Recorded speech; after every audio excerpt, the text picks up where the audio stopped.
Hello, welcome to lesson 5 of combinatorics or counting and probability.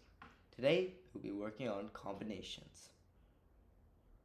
So in this video, we'll be working on how to count the number of committees you can form, then go for general combinations, then talk about how to count paths on a grid, and then go back to committee forming with more advanced problems.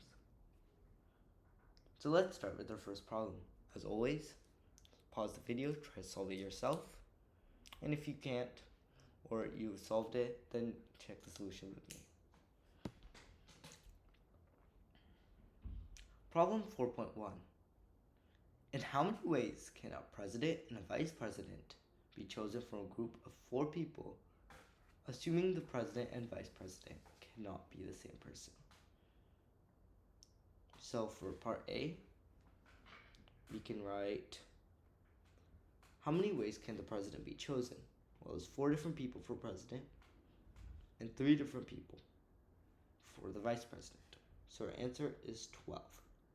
Keep in mind that this is just the number of permutations of 4 objects, assuming you're picking 2 out of them. So yeah.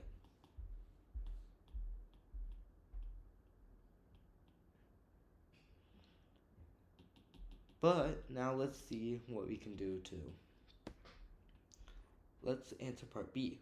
In how many ways can a 2-person committee be chosen from a group of 4 people, where the order in which that we choose the 2 people doesn't matter? Well, there's 4 ways to pick the first person, 3 ways to pick the second person, but the order doesn't matter, which means we're counting everything twice, because we're counting it if the president and vice president, like the president A and the vice president B, but also it would be technically the same thing if the vice president is A and the president is B. So we divided by 2, and this would give us 6. So now, consider we have a club. This is like a generalization. Determine the formula for the number of ways to choose R different officers from the N people. A, for number of ways to pick R different officers. The order does matter, so that would be P of N comma R, which is N factorial over R factorial. Yeah.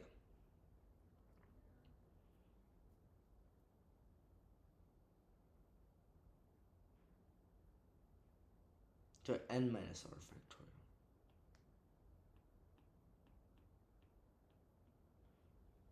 Okay, so now we enter B. Determine the number of ways that R people can be assigned to officers. So if we have R people, and we have to assign them to R different roles, it's just R factorial. And finally, use the answers from that to find the number of ways to form an R-person committee from the total of N people. So it's just this, but we overcount by that much. So we divide that.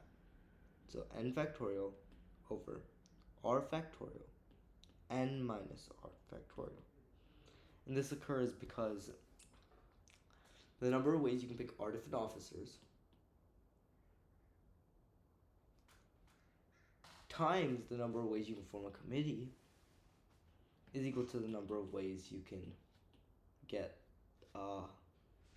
you can choose roles. A round-robin tennis tournament consists of each player playing every other player exactly once. How many matches will be held during an N-person round-robin tennis tournament? So we solved this problem before, and we got N times N minus 1 over 2. But let's solve it again. It's the equivalent of picking the number of 2-person combinations from it, which, as we found out, is N factorial over 2 factorial in this case, N minus 2 factorial. which can be computed to n into n minus 1 over 2.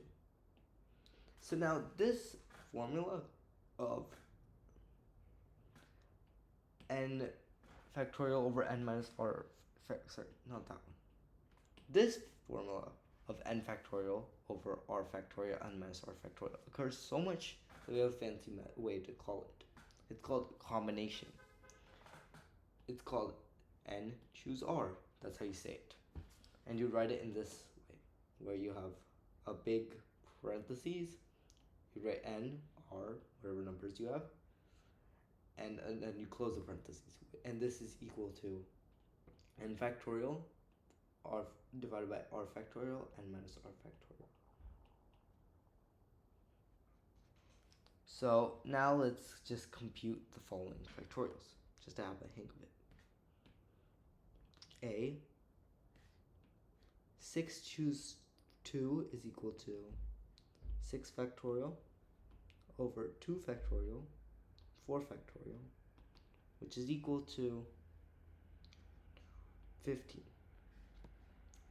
6 choose 4 on the other hand is 6 factorial over 4 factorial, 2 factorial, which is also equal to 15. Well, let's try that out and see if this two things are equal for B. So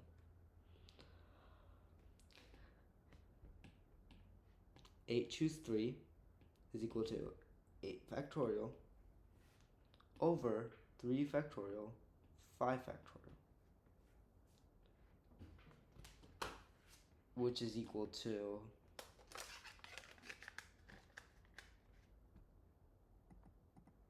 which is 56. Now 8 choose 5 is equal to 8 factorial over 5 factorial, 3 factorial, which is also equal to 56.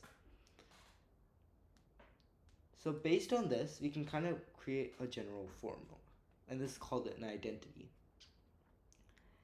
N choose R is equal to N choose N minus R. Now let's try to prove this.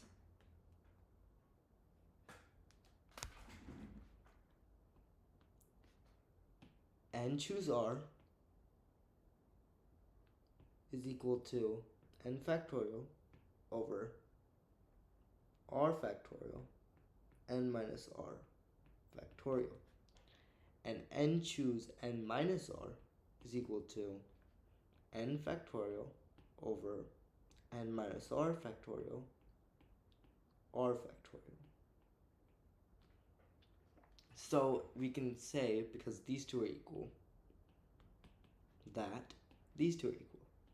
So N choose R is equal to N choose N minus R. So now try using that identity. What is N choose N minus 1? This is like a specific case of that identity. Well, based on this, that would be equal to N choose 1. And if we expand N choose 1 out, just to see if we can simplify any further, we get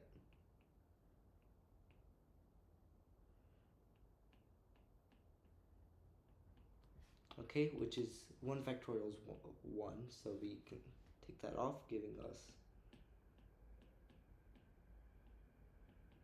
which is equal to N.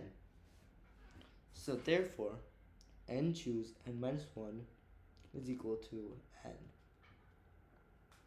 So now let's go over path walking, now that we covered combinations and basic committee forming. Well, how many... Okay, wait. Problem 5.1.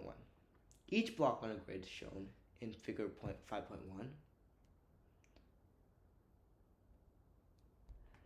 is 1 by 1 unit. Suppose we wish to walk from A to B via a 7-unit path, but we have to stay on the grid, no cutting across blocks. What are the answers to the following problem? How many steps to the right do we have to take? We have to take 1, 2, 3, 4. So our answer is 4. How many steps up do we have to take? it is 3.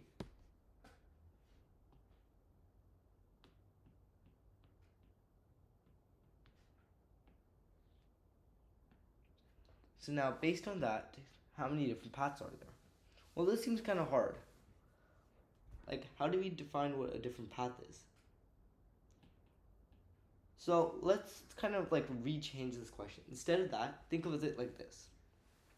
Each time we go right, we have an R. And each time we go up, we have a U. So a path could look like that, or R, U, R, U, R, U, R. That is all paths. And now the problem becomes, how many different ways can you arrange 4 R's and 3 U's? Or, how many different ways can we choose the arrangement of the R's given we have 7 total? So we have 7 total, and we have to pick 3 ups out of them. We have to find how many ways can we arrange 3 ups. We get 7 choose 3. Or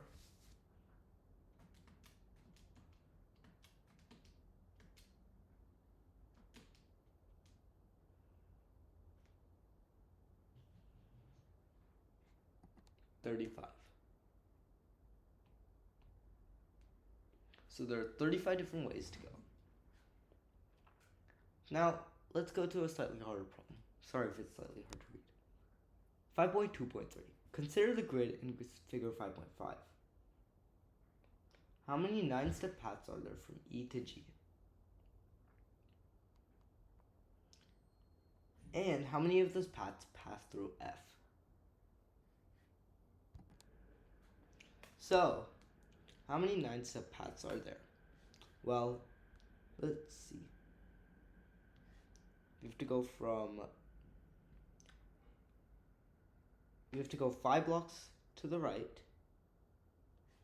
and we have to go 4 blocks up. So, now it's just 9, and out of that 9, how many different ways can we arrange the 4 up place? 9 choose 4. And this is equal to 9 factorial over 4 factorial, 5 factorial, which is equal to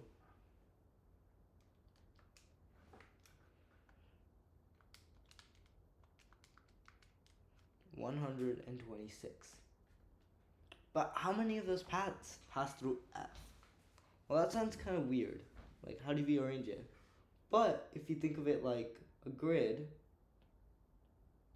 where you can only go through these following squares.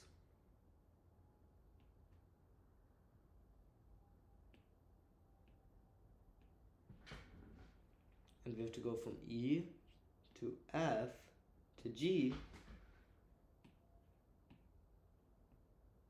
It might make it easier.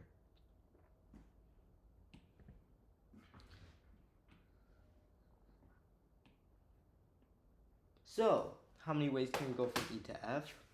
Well, that's the equivalent of arranging 3 rights and 1 down, or 4, and picking 1 way to put the down between them. And how many ways can we go from F to G? That's the equivalent of arranging 5 letters, and you have to move 2 right. Multiplying those out, you get 4 times 10, or 40. So 40 out of those 126 paths pass through F. Coach Grunt's rival team is the Screamers. Coached by Coach Yells a Lot.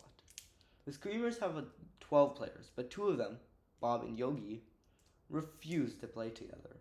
How many starting lineups of 5 players can Coach Yells a Lot make if the starting lineup can't contain both Bob and Yogi?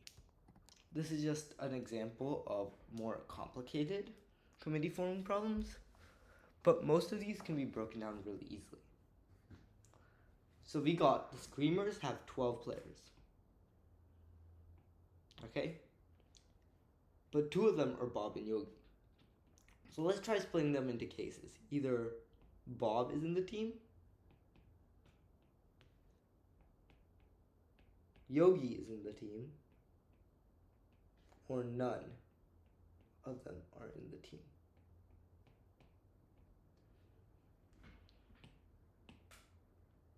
So if Bob's in the team, that means we have to pick 4 people remaining out of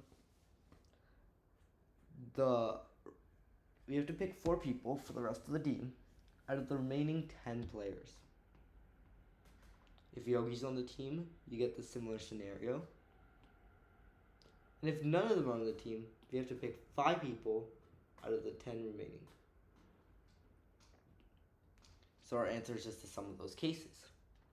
10 choose 4 is equal to 210. And 10 choose 5 is equal to 252. Adding them all up, you get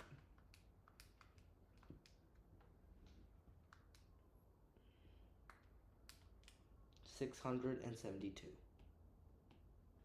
which is the total number of starting lineups of 5 players that Coach Yelzlot can make if the starting lineup can't contain both Bob and Yogi. But we can use our counting techniques to make this problem easier. What if instead we use complementary counting? How many ways can both Bob and Yogi be in the team? Well, that's only if you need to pick 3 people out of the remaining 10. Because you guarantee that they're on the team. Well, this is equal to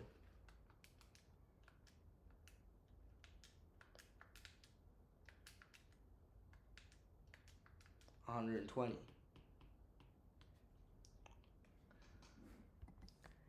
So now, how many total ways can we arrange the teams, assuming there's no limitations? Well, that's just 12 choose 5. So our answer is now 12 choose 5 minus 10 choose 3, which is equal to 792 minus 120, which is equal to 672, which is the same answer as we got before. So in this lesson, we covered how to form committees and count them, what are combinations, how to use them to count paths on a grid, and more advanced counting problems that involve combinations. Thanks for listening, and I hope you learned something. Bye.